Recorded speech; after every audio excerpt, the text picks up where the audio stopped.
Good evening and welcome into Sports Talk on a Budget. It is Tuesday, March 19th, year of our Lord 2023. Got a big show for you today. Before I get into the topics, just want to let you know if you like this content, please just hit the like, subscribe button right down here. And if you prefer the audio content, you can hear this on places like Spotify, Apple Podcasts, Amazon Music, and basically wherever you hear your podcast. With all that being said, let's go ahead and dive into the topics of the show. So as you know, if you've listened and watched this podcast recently, it's been a lot of football, and it's been basically exclusively football since the beginning of college and the NFL football seasons. But going to throw in a little bit of basketball today, not the NBA, college basketball. Of course, we know March Madness is upon us. The action actually gets started tonight with the play-in games, and then we have the round of 64 getting started on Thursday and Friday, and then so on and so forth. One of my favorite times of the year is March Madness, so that'll be a part of the show. My first topic actually will be in the NFL, and I'm going to go over my top 10 free agent moves or moves done during free agency, whether that was signing a new free agent or making a trade. And then my second topic, so just two topics today, will be my March Madness preview, and I'll actually give you my picks in each bracket from the Sweet 16 all the way to the final. With all that being said, let's go ahead and dive into the show. So as I mentioned, I want to give you my top 10 free agent signings. Free agency started last Monday, was kind of the legal tampering period, and then Wednesday was when teams could actually officially sign free agents, and the league year started on Wednesday as well. So a lot has been done. A lot of players have moved to different spots. A lot of trades have been made. A lot of quarterbacks have gotten new homes as well. Just a ton of things have happened during free agency, but I wanted to break down my top 10 free agency and trades, or basically my top 10 moves during free agency. So let's go ahead and actually start at number 10. At number 10, we have the Minnesota Vikings signing Aaron Jones. So in my in one of my next moves, I'm going to highlight the Packers went and signed Josh Jacobs. So they release Aaron Jones. Aaron Jones stays in the division and signs with the Minnesota Vikings. I love this move for the Minnesota Vikings. You cut Alexander Mattison, you cut Dalvin Cook last year. You really had a need at that position at running back. You have a really good offensive unit so far. Obviously, you have Justin Jefferson and Jordan Addison at wide receiver, a good 1-2 punch there. You have TJ Hawkinson, who's a very, very good tight end. Quarterback is obviously up in the air. We'll get into that a little bit later with one of my other top free agency moves. But you bring in Sam Darnold. That's not one of my top free agency moves, but you bring in Sam Darnold, and you're most likely going to draft a quarterback either at 11 or if you trade up after getting the 23rd overall pick as well. So I love this move for the Vikings. You get a solid running back and a do-it-all running back in Aaron Jones. He can run in between the tackles. He can run outside the tackles. He is good in the pass game, not just in blocking, but he's good out of the backfield. He's actually super dangerous out of the backfield. Obviously, the durability concerns are there, but down the stretch last year, he played lights out for the Packers, getting them into the postseason and had a monster game in the win in the wild card round against the Cowboys, and actually had a big game in the divisional round against the San Francisco 49ers as well. So love that move for the Vikings signing Aaron Jones.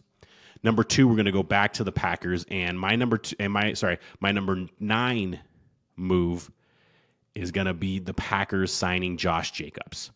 I love this move for the Packers. I didn't love that this ended up costing them Aaron Jones, because I would have liked that 1-2 punch of Aaron Jones and Josh Jacobs. But what you get with Josh Jacobs versus Aaron Jones, you get a younger running back. You get a better between the tackles running back. He's good out of the backfield. Not as good as Aaron Jones, but he's better between the tackles than Aaron Jones. Josh Jacobs is one of the best running backs in the league. And unfortunately, the running back position has been diminished these last couple of years, this last decade. So he's having to move around, take franchise tags, move to new teams, take lower than what market value should be for a running back, but what it is these days. But don't let any of that kind of skew your view of Josh Jacobs. He is an absolute baller. He is one of the best running backs in the league. He was great for the for the Vegas Raiders when he was a lot of the time he was the focal point of their offense until they got guys like Devontae Adams. But Josh Jacobs is a home run signing for the Packers. I think he'll be really good for them going forward. He's your every down back. He's better, like I said, in between the tackles than Aaron Jones, and is still very good out of the backfield and is probably a better blocking back as well. My number 8 move is going to be the Giants trading for Brian Burns. Now, this is not a good move for the Panthers. They were actually offered 2 number 1s last year for Brian Burns and didn't take it. And now you end up trading him for a second. I believe it was actually a second and a fifth or a second and a fourth. But either way, not the compensation you would think you would get from a young player in Brian Burns, very productive, only in his fourth season right now. So he is a guy that can be a centerpiece for this Giants team as they start their rebuild. You put him on the other side of Kayvon Thibodeau, who started to come on from them after they picked him high a couple years ago in the draft. Now they have their cornerstone book and defensive ends, and I think that could really help them out because they're probably not going to be a team that's going to score a lot, so they're going to have to create turnovers, create sacks, and get stops on defense, and Brian Burns is going to help them in that category. My number 8 overall move is going to be the Eagles signing Saquon Barkley. Now, the Eagles have lost a lot this offseason, a lot of leadership and just veteran leadership there with the retirements of Jason Kelce and of Fletcher Cox. So that's going to be hard to replace. You lose DeAndre Swift. He goes and signs with the Bears.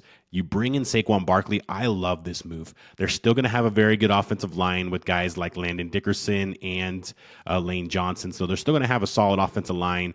You have the two weapons on the outside in A.J. Brown and Devontae Smith. Dallas Goedert is above average tight end. And now you bring in Saquon Barkley, who has basically been the focal point of the Giants offense whenever he's healthy and has still been able to be productive. Now he's not going to be the focal point of the offense because of that pass game. He's going to have 6-7 man boxes, not 8 or 9 man boxes. He's going to be able to go off and probably have a career year. He's going to be really good for them in the pass game as well. And I love that signing of Saquon Barkley. I think that's a perfect marriage for an offense and a player in Saquon Barkley and the Philadelphia Eagles. My number 5 overall signing is going to be the Falcons signing Kirk Cousins. Now, I don't love the number $180 million over 4 years. I think it was $90 million guaranteed or $100 million guaranteed. Kirk Cousins' agent should be going around like Jordan Belfort and Grant Cardone and teaching sales classes because this guy is an absolute closer when it comes to deals, especially for Kirk Cousins. Kirk Cousins is going to have more career earnings just from football, just from contracts in football, than Peyton Manning and Tom Brady, which is just unreal.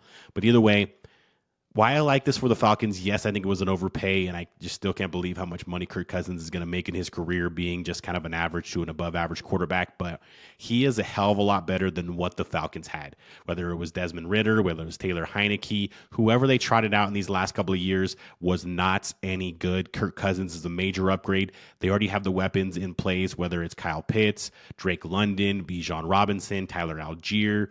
They have weapons all over the place. They bring in Darnell Mooney. They get Rondale Moore in a trade from the Arizona Cardinals. So this is an offense looking for a competent quarterback to lead them, and Kirk Cousins is at least a competent quarterback. Yes, he's coming off that Achilles injury last year, but he seems to be making good strides and good progress and should be ready to go for week 1. So I do like that move of the Atlanta Falcons there.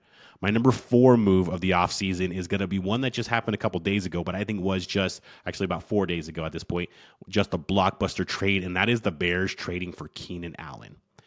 Keenan Allen has been a number 1 receiver his entire career, basically, for the LA Chargers. He is a guy who's been productive year after year. Yes, he does have some injury concerns. He's getting a little bit older. He's about 32, 33. But either way, he was productive last year, 1,300 plus yards. Didn't even play in all the games, but still had 1,300 plus yards. Keenan Allen is a guy, and you set him up with DJ Moore, Cole Kmet.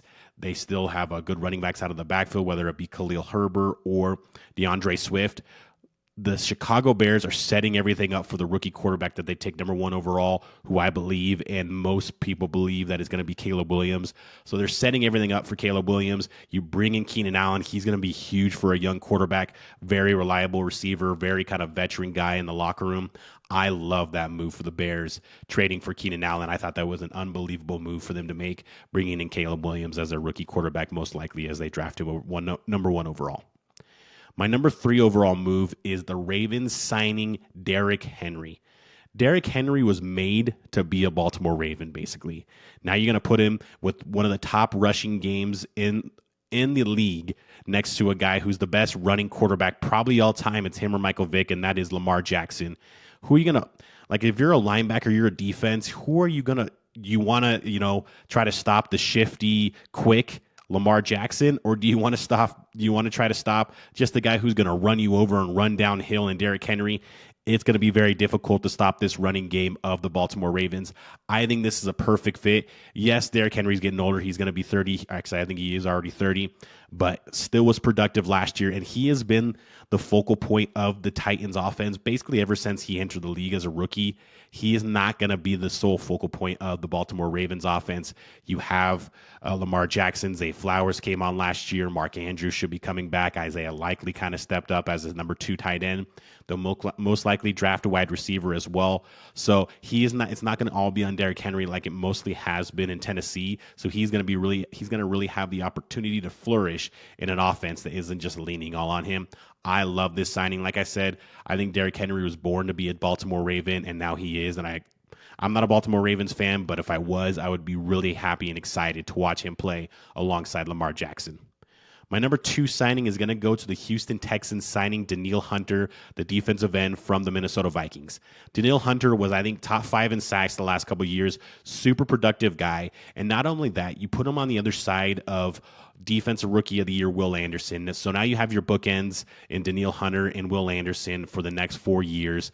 And if you really look at the Houston Texans, I love the moves that they made this year. They probably are one of the winners of the offseason. They're going for it. They're like, okay, we hit with C.J. Stroud. We hit with D'Amico Ryans as the head coach. We're going for it. We think we could be a team that can contend with the upper echelon in the AFC, like Kansas City, Buffalo, Baltimore, Cincinnati. They think they can contend with those teams, and they had a really good offseason. And I think Danielle Hunter was their best move of the offseason.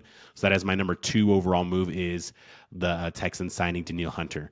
My number 1 overall move wasn't a sexy move, but it was the right move, and it was something that I think needed to be done, and that was the Kansas City Chiefs re-signing Chris Jones. Chris Jones not only wreaked havoc and he makes plays all the time. It's not always sacks. If you watch the last couple of drives for the 49ers and why they had to settle for field goals and didn't get in the end zone is because Chris Jones blew up the play. He blew up the play on the last play for the 49ers in overtime and led to Brock Purdy having an errant pass. They had a touchdown on that play. It was schemed right. They had an open receiver. It was going to be a touchdown. Chris Jones blows it up. And basically Brock Purdy has to throw away and not take a sack, and that leads to a field goal. Mahomes goes down, gets a touchdown, game over. Chris Jones was huge there. He was huge in the AFC Championship game against Baltimore, making plenty of plays there as well. He is a guy now that Aaron Donald has retired, and hats off to Aaron Donald on an unbelievable career. Chris Jones is the unquestioned, in my opinion, at least number 1 defensive tackle in the league right now that Aaron Donald has retired. There's other guys that are up there that could kind of maybe approach that mantle. But Chris Jones not only makes plays during the regular season, but he makes plays during the biggest moments in the biggest games. And that's why I think it was huge for the Chiefs to re-sign him. Yeah, it's not the most sexy thing that you've seen in free agency, but it was something that the best team in the league did, re-signing probably their second or third best player. I think that he's their second best player right now behind Patrick Mahomes and ahead of Travis Kelce at this point. So that was my number 1 overall signing, was Chiefs re-signing Chris Jones. Number 2 was the Texans signing Danielle Hunter. 3 was the Ravens signing Derrick Henry. 4 was the Bears trading for Keenan Allen. 5 was the Falcons signing Kirk Cousins. 6 was the Eagles signing Saquon Barkley. 7 was the Giants trading for Brian Burns. 8 was, I missed 8 here. That was the Raiders signing Christian Wilkins and putting him on the same defensive line as Max Crosby. I totally missed 8 here. I skipped from 9 to 7.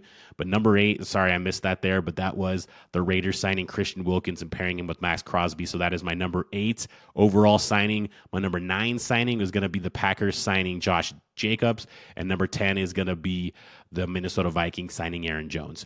Sorry about that. I want to cover that a little bit more. I missed the number 8 overall signing, in my opinion. That was Christian Wilkins, the defensive tackle from the Miami Dolphins, going to the Las Vegas Raiders. Like I said, you pair him on that defensive line with Max Crosby. Christian Wilkins is a super productive guy. He's a run stuffer, and he's good in the pass game and does get after the quarterback as well. I think that's going to be a nightmare. And when you're in a division with Patrick Mahomes, Justin Herbert, and whoever the Broncos draft most likely in the first round, you're going to need to get after quarterback, especially after Mahomes and Herbert. That's going to be huge there. Max Crosby was already a stud. They got after Mahomes and Herbert. Now you bring in Christian Wilkins. I think that'll really, really help that defensive line and kind of solidify, because they're probably not going to be a team that scores a ton of points. Seeing this as probably going to be Gardner Minshew as their quarterback 1, so they're going to need to make plays on the defensive side. And now you have 2 elite playmakers in Christian Wilkins and Max Crosby. But let's go ahead and move to my final topic and my second overall topic of the show, and that is going to be my March Madness preview and picks. Just a couple of things I wanted to kind of look at first before I got into my picks. Biggest question, or one of the biggest questions for me going in the tournament, is can UConn repeat? We haven't had a repeat champion in March Madness since it was 07 and 08. Florida Gators did it with that team with Corey Brewer, Joakim Noah, Al Horford. Just a stacked team. They went back-to-back in 2007 and 2008. There hasn't been a repeat champion since. UConn is the number 1 overall seed and is the favorite to repeat. Can they get all the way through and win their bracket and get to the Final Four and to the final and repeat and cut down the nets again? I think they have an opportunity to. I'll get into that a little bit more in my picks, but I think that's a big storyline. UConn has been one of the top teams, if not the top teams in the country all year. And yes, they don't return everybody like Sanogo last year is left and gone on to the NBA, but they still are a very deep team. They play good defense. They shoot the ball well, especially from the 3-point line. They're going to be a tough out, and they have a really good chance to repeat, of course, as the favorite in the tournament this year. And then everybody keeps saying this is a really deep field and it is wide open to everybody. I don't know if that's exactly the case. I think there's probably about 6 or 7 teams that can win the whole thing. Yes, I know you probably are thinking that's pretty deep, but I really only think, like I said, about 6 or 7 teams have an opportunity to win. There are some teams that can make some noise and maybe make a run to an Elite 8 or Final Four, but I don't think there's more than 7 teams that can win this whole thing, that can win 6 games in 3 weeks and cut down the nets. I just don't think there's more than 7 teams that can do that. And I'll highlight that a little bit in my picks, but we've heard all year this is wide open. It's a deep field. I think it kind of condensed a little bit these last couple of weeks. Now, conference championship tournaments did not help. There was a lot of upsets early on. Duke loses their first game. UConn UConn won their conference tournament, but Houston gets hammered in their conference title against Iowa State. North Carolina loses to NC State. Tennessee goes out early. Kentucky goes out early. So there was a lot of upsets there. Arizona went out early to Oregon. So a lot of upsets there, but I still think that obviously these teams are going to prioritize the NCAA tournament versus the conference tournament. And I still really believe that there really is only 6 or 7 teams that can win this whole thing. The field is deep as far as teams that can make a run, but teams that could win the whole thing, I don't think is as deep as a lot of people are saying. But with all that being said, let's go ahead and get to my picks. And I'm not going to go all 64 and do that. That would probably take too long, and people would probably lose interest. So I'm going to go bracket by bracket, start at the Sweet 16, Elite 8, Final Four, and then give you my final picks. I'm going to start with the East region, and that is UConn's region. And in the Sweet 16, I have the number 1 seed UConn beating number 4 Auburn. Auburn just won the SEC championship. Auburn is a very hot team. I thought they should have been a 3 seed or potentially a 2 seed, but they fall to the 4. Kind of a weird seeding there and not a great setup for them now that they have to be the 4 seed in UConn's bracket, and they have to see them in the Sweet 16 and don't have to maybe wait to get to the Elite 8 to see them. Like I said, Auburn's a very good team. They're coached well by Bruce Pearl. He's a very good coach. I just like this UConn team. They're just too much firepower, so I'm going to go ahead and take UConn over Auburn to go on to the Elite 8. Then the other matchup is going to be Iowa State versus Illinois in the in the Sweet 16, and that is going to be a 2-3 matchup. I like Iowa State in this game. Illinois, both these teams just won their conference tournament. Illinois beat Wisconsin in the Big Ten Conference Championship, and Iowa State beats Houston. They beat Houston by 30 in the Big 12 championship game. Iowa State, I don't know how they ended up as the number 2 in UConn's bracket. I thought they would be the number 1, number 2 seed and end up in either North Carolina or Purdue's bracket. So I don't know how they ended up in the number 1 overall seeds bracket, but either way, Iowa State, I love this team. Very versatile team. A team that is very hot right now, like I said, just beating the previous number 1 overall team in Houston by 30 in the conference championship game. So I like them to beat Illinois and march on to the Elite 8. And this sets up an awesome matchup. I love this matchup here, UConn versus Iowa State. I think it can go either way. Iowa State, like I said, I think the committee did them no favors putting them in UConn's bracket. I think I would have had them in the Final Four in almost any other bracket other than UConn. So with that being said, I think UConn beats Iowa State and moves on to the Final Four.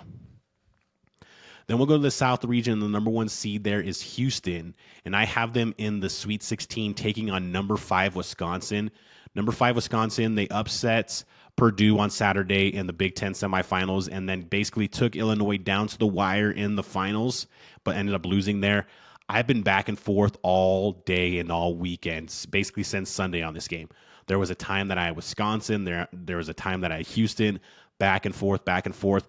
I'm going to go ahead and land on Houston. I think they bounce back from that just terrible victory to Iowa State. Houston has been one of the best teams, if not the best team in the country for most of the season, playing the best conference, in my opinion, in the Big 12, probably the deepest conference, and actually the conference that got the most teams in the tournament as well. So I like Houston in this matchup, but Wisconsin is a team. They're playing really well right now. They're very hot. I think they could stay hot, get a couple of wins in the first couple of rounds, but I think this is where they end. But like I said, I've been back and forth. But go ahead and give me Houston to beat Wisconsin and move on to the Elite Eight. And then we have an all SEC matchup in the other Sweet 16 game in the South, and that is number 3 Kentucky versus number 7 Florida. And Florida is a team that is also hot. Got all the way to the conference championship game in the SEC. Ended up getting kind of hammered in the SEC championship game by Auburn, but still a very good team. Players have stepped up for them later on in the season that you thought would be better for them, and maybe you thought they would be a better team early, but they've picked up their game later in the season. Obviously, they're very familiar with Kentucky. This would be the third time playing Kentucky. Either way, I like Kentucky in this matchup. I think they beat Florida and march on to the Elite Eight, setting up Houston versus Kentucky. Give me Houston in that matchup. I think this is Kentucky's ceiling. I think they're a good team. I don't think they're a great team. And I actually like Wisconsin's matchup versus Houston better than Kentucky's matchup versus Houston. So I think Houston wins this game. I don't know if they're going to win it big, but I like them a lot in this game. So give me Houston to beat Kentucky and march on to the Final Four. And then we'll go ahead and move to the West bracket, and I have, and that is number 1. North Carolina is the number 1 seed in this bracket here. And actually, I have them playing in the Sweet 16, Grand Canyon University. Yes, you heard that right. 12 seed Grand Canyon University has a couple upsets along the way and gets into the Sweet 16. Grand Canyon's been one of the best teams all around in the country this year. If they played another conference, they'd probably be a higher seed or ranked higher as well. I think that, like I said, they get a couple of upsets, get to the Sweet 16, get to that second weekend, but this is their ceiling. They lose to North Carolina. North Carolina, RJ Davis, first team All-American, Mondo Baycott. These are guys that have played in big games, played in the national championship game 2 years ago. So I like North Carolina in this game to beat Grand Canyon University, but a valiant effort by Grand Canyon to get to the Sweet 16. And then I have the other matchup in the Sweet 16 in the West is Baylor versus Arizona, and that is a 3 versus a 2. I like Baylor in this matchup. Arizona probably played in the worst Power 6 conference this year in the Pac-12. Wasn't a lot of great teams in the Pac-12 outside of maybe Washington State, and then Oregon got hot late. But Arizona stumbled down the stretch. They lost to USC pretty good to end the regular season. Then they lose in the semifinals of the Pac-12 tournament to Oregon. So stumbled down the stretch a little bit. Very talented team, but I don't know. I haven't seen them play consistent enough basketball on a high enough level. Baylor is coming from the Big 12, more battle tested from a better conference. So I like Baylor to win this game and march on to the Elite Eight. And that's where I have number 1 UNC taking on number 1 North Carolina taking on Baylor. And I like North Carolina in this matchup. I just think, like I said, the experience is there. They've played this Baylor team 2 years ago. Now it's a different Baylor team, of course. Both teams are different, but the leadership of Davis and Armando Baycott, Harrison Ingram has come on. Cormac Ryan has played in big games, had a really big game against Duke a couple weeks ago on the road in Cameron Indoor Stadium. So North Carolina, I think they just have a lot of firepower. They're going to be hungry after losing to NC State in the conference title. So I think they march on to the Final Four. Yes, I know what you're saying. Oh, you have 3 number 1 seeds. That's where this changes. My final one is going to be in the Midwest bracket, and I have the number 1 seed in that one, Purdue, taking on Gonzaga. This is not your brother's Gonzaga team. This is not Gonzaga from a couple years ago with Jalen Suggs and Drew Timme, or even with Chet Holmgren and Drew Timme. They're a good team. They're not a great team. I think their ceiling is the Sweet 16, and that's why I have Purdue beating them this year and marching on to the Elite Eight. And then Creighton and Tennessee is the other matchup in the Sweet 16. Really good matchup, and back and forth about this, but I just think Creighton's won some big games. They've beaten Marquette. They've beaten UConn. They've beaten Providence. They've had some big games and won some big games. I really like the kind of the veteran leadership and maturity of this team. Dalton Connect for Tennessee is one of the best players in the country, as a first-team All-American, but I like this Creighton team better. I think they win and move on to the Elite Eight, beating Tennessee. And that sets up a 3-1 matchup of the 3-seed Creighton versus the 1-seed Purdue. And I like Creighton to get past Purdue. Purdue is a team, they rely a lot on Zach Edey, which obviously is the center point of their team, and their outside shooters. It's kind of like a 3, and so he kind of big guy in the middle, and you surround him with a bunch of shooters. That's how they win games. It has worked in the regular season these last couple of years. Did obviously not work in the postseason last year, as they went out in the first round to Fairleigh Dickinson University. I think Creighton's the better team in this matchup. I think Creighton upsets Purdue and gets to the Final Four. And my Final Four matchups, my first matchup in the Final Four is going to be number 1 UConn versus number 1 North Carolina. And I've been back and forth on this one. I think this could be an epic game. This would get huge ratings for the tournament if these two teams were a Final Four matchup. I think UConn is just too much. Both these teams have played in national championships. Of course, UConn won last year. North Carolina still has some players like Davis and Bacot that played in this 2 years ago. So the experience is there for both teams. I just think UConn is just that good this year. I think they get past North Carolina, but I think this could be an epic matchup and an epic game in the Final Four. And then finally, I have Creighton versus Houston, and I think this could be a really good matchup as well. Too much firepower from Houston. I think, like I said, they're hungry after that loss against Iowa State in the conference championship game. So I like Houston to beat Creighton and march on to the final, and that sets up a final of 2 number 1 seeds of UConn and Houston. And I have UConn cutting down the nets and going back-to-back champions for the first time since the 07-08 Florida Gators. UConn, under Danny Hurley, they go back-to-back and win another national championship and cap off just an unbelievable season.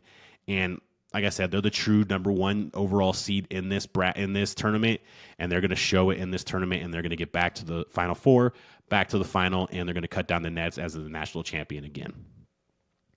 Well, with all that being said, that has been my show. Thank you for watching and listening. Of course, like I said at the beginning, if you prefer the audio version, you can listen to this on places like Spotify, Apple Podcasts, or Amazon Music. Always, you could watch the video version on YouTube under Sports Talk on a Budget. Thank you again for watching and listening, and have a great day.